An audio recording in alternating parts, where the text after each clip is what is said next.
Good afternoon, everyone. My name is Derrick. So the title of my research is the Advanced Technology Review on Structural Performance of Particleboard through Nanoparticle Reinforcement. So I'm a PhD student at Morgan State University. So one of the big challenges in construction nowadays is the population growth. And we do know that currently the construction industry used wood for construction, and then it really impacts on our deforestations and forest degradations. So on the other hand, we do have a concern related to one of the materials which is really used in construction, which is particle boards. So the conventional particle board is made with two materials, the raw materials, which is wood fiber, and the resin, which is urea formaldehyde. However, urea formaldehyde has been reported to have some health concern to our humans being, because those particle boards, when they are installed in, let's say, kitchen or bathroom countertop, for example, they have a very little moisture resistance. They swell and break apart, and they release formaldehyde, which cause cancers, upper respirations, eye irritations, nervous systems, but also they affect our system bodies. So it's really a big problem and a big issues when we are using those particle board in constructions. So we do have alternative way to resolve that issues, and one of them is either to replace the resin, the formaldehyde in particle board, or maybe to, let's say, add layers to make particle board more strong. So in this research, I will try to think about investigating nanoparticles such as silica nanoparticle, cellulose nanoparticle, or even zinc dioxide nanoparticle. So this research aims to resolve three main problems, and one of them is a problem with conventional particle board. As I explained, they have a problem in mechanical strength, so they don't really resist in construction for structural purpose. So the second problem is to investigate how we can use nanoparticles, because nanoparticles has been shown that they can be used in concrete, for instance, to increase the strength of concrete. And the last problem I want to resolve when I'm using nanoparticles is to understand what is the mechanism that can be applied to use those nanoparticles.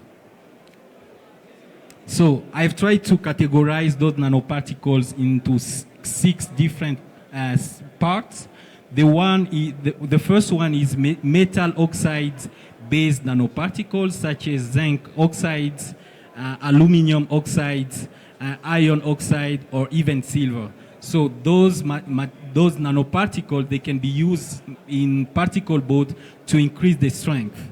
We also do have calcium-based nanoparticle that can be also used in particle board, such as calcium carbonate or even calcium silicate. Also, we have cellulose and lignin. We do know that we can extract cellulose in woods, but also we can extract lignin in, let's say, in wood also. And finally, we have nanochitosan, which can be found in different, let's say, animals such as crabs. So chitosan has been shown that they possess, let's say, high level of polysaccharides, and polysaccharide plays a role as a resin because it has high level of sugar. So this is a typical method that can be used to fabricate particle boards using nanoparticles. So on the top, the first step is to combine nanoparticles, and on this example we have alumina, which can be combined with urea formaldehyde, and we can also add a natural fiber from wood, and then the process can continue by investigating what are the chemical compositions of the nanoparticle boards.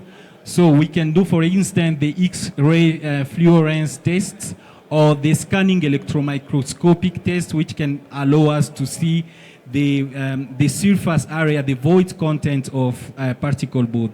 And then the last, of course, we can do some physical tests such as the water absorption, the thickness swelling, the moisture content, or the density.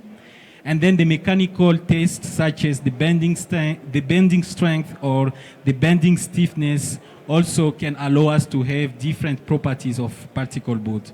We can also do it with the help of the universal testing machine. So we also do have some different formulas of obtaining the physical properties of particle boards and the mechanical properties of particle board according to the American National Standard of Particle Board. So this table represents, these two figures represent different results that I've obtained from different literature review, whereby those research, they use nanoparticles to increase the physical and the mechanical properties of particle board. And as we can see, we have different nanoparticles that has been used by different researchers. And what is really important is that those nanoparticles increase the strength of particle boards, because on the black bar represents the control of, for instance, the thickness swelling. And when we add, for instance, the nanoparticle, we can see that the performance increase for both physical properties, the water absorption and the thickness swelling, and for the mechanical properties, the modulus of rupture and the modulus of elasticity.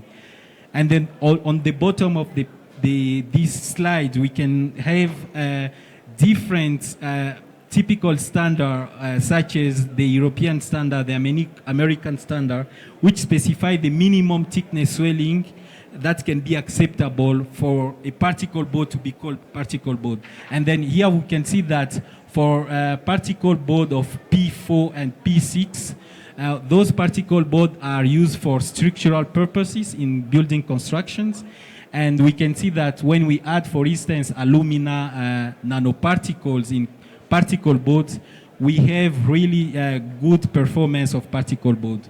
So these results shows that nanoparticles can improve the performance of particle boards, and they can allow that particle boards can be used in different places, especially in construction where we have high moisture. So some of the conclusion of this research is that we investigate that we found that nanoparticles can increase the physical and mechanical properties of the conventional particle board, but also it can reduce the emissions of formaldehyde of the conventional particle board. However, it's really important now, some of the future investigations, to see how we can combine those nanoparticle board in 3-layer particle board, for instance, or to use eco-friendly materials such as material from agriculture waste or food waste industry to reduce the use of wood in constructions and also to reduce deforestation. And finally, it's really important also to use some machine learning and deep learning algorithms. This allows us to see, for instance, the correlations between those nanoparticle board and how they can, let's say, impact the mechanical and the physical properties of particle board. Yeah, thank you so much.